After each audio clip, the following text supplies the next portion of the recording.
Hello, everybody. This is Fernando Jansen. I'm an SAP Business One consultant, and I will present the new SAP Business One web client, uh, which is available in SAP Business One version 10. So, if you haven't updated your SAP version, I suggest you to do it because it is a really cool uh, new way to access to SAP. Why is it called web client? Well, the web client is browser-based, and there is no client installation required on your workstation. It is a whole different user experience to use your ERP and provides great data filtering and analytics capabilities. The web client it is a very useful tool for managers and supervisors, and you must know that the SAP development team is focused on increasing the capabilities of the web client as it is designed to be your way to the future. So that means that new functionalities are being added with each new release. A question that we get a lot is, do I need to buy an additional license to access to the web client? Well, the answer is no. This is just a different way to access. So every person that connects to the web client needs to be a licensed SAP Business One user. So basically, that's it. You don't need a different type of license. All right.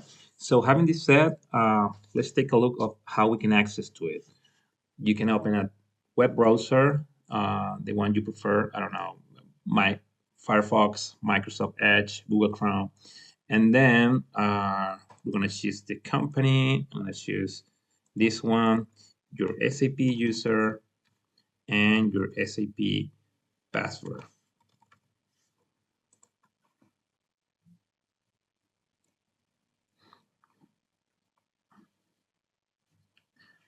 And there you go.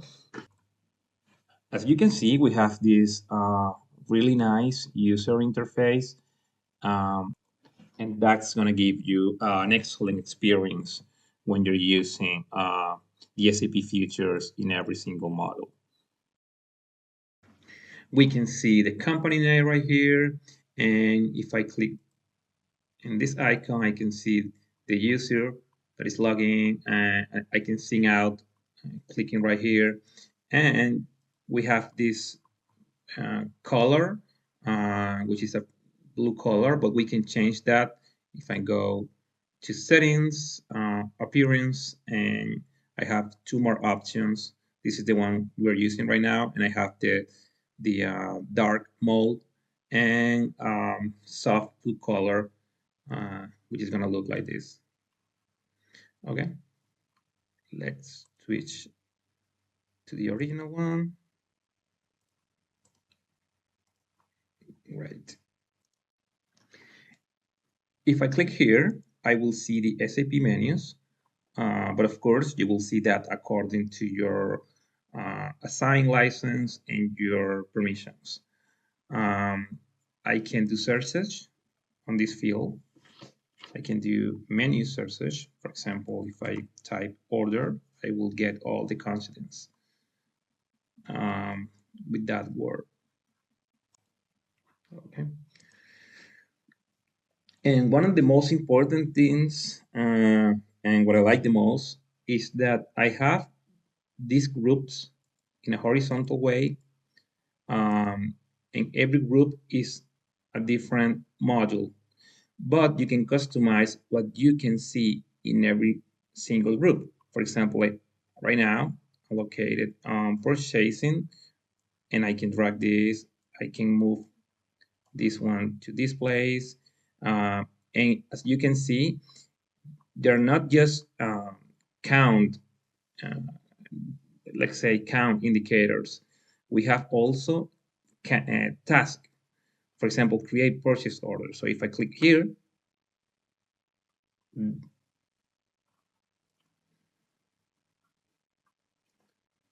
I will create a new purchase order.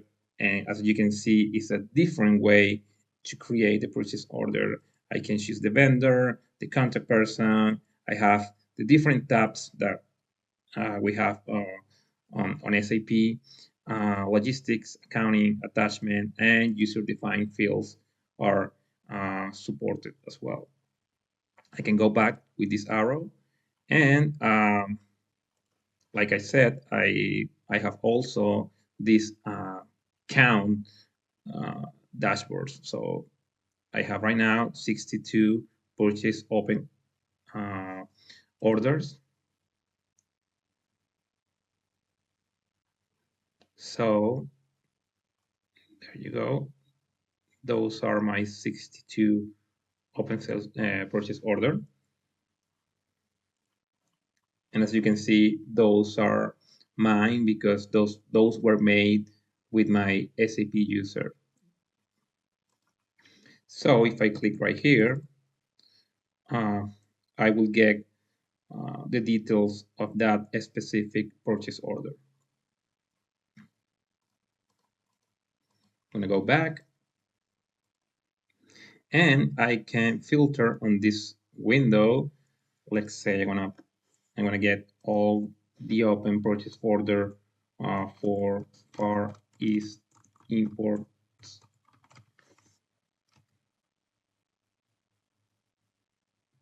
Go, and I have 7 open purchase order. And the other interesting thing is that I can, I'm sorry, I can share this and save as child.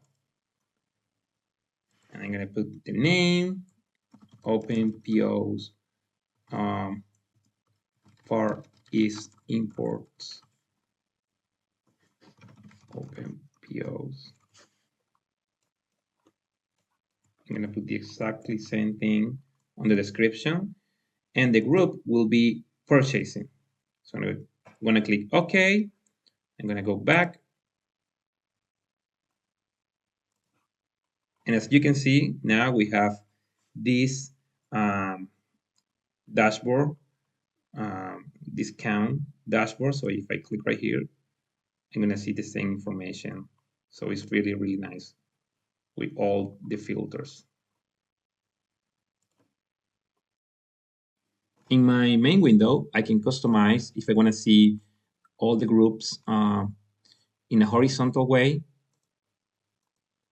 sales, purchasing, business partner, or I can go to settings and then homepage, show all content, and I can get all the groups in a vertical way.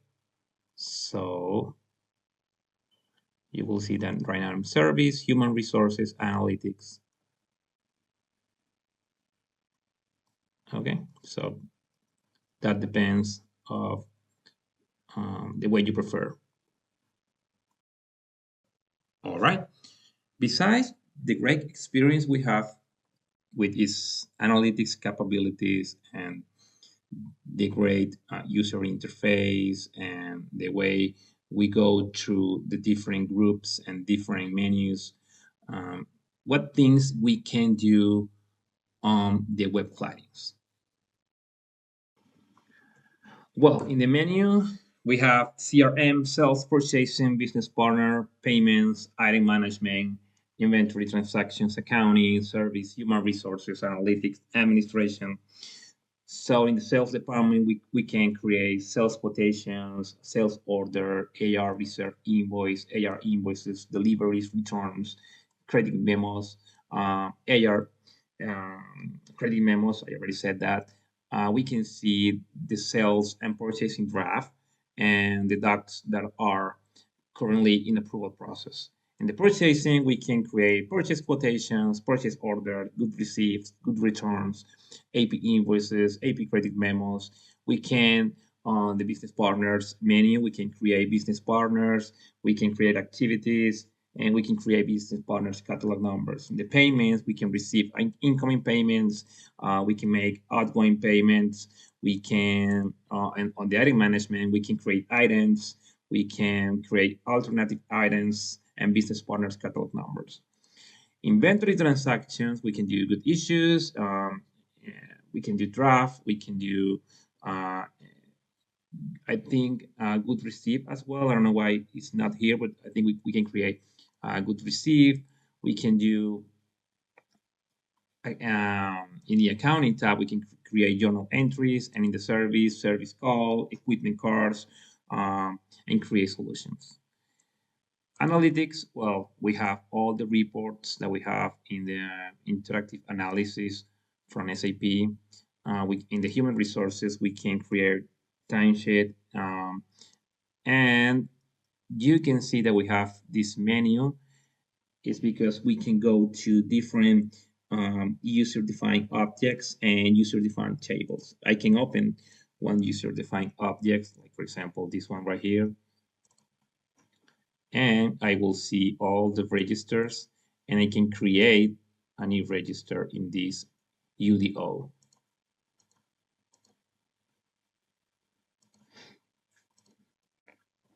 So if I want to create a new item, you will see this window with all the current items on the database. And if I want to create one, I go to create, and I just start adding the information. I can see the information in a vertical way, or I can go through each tab to add the information I want to add. So it's, like I said, it's a really nice user interface. But what kind of limitations we have using the web client?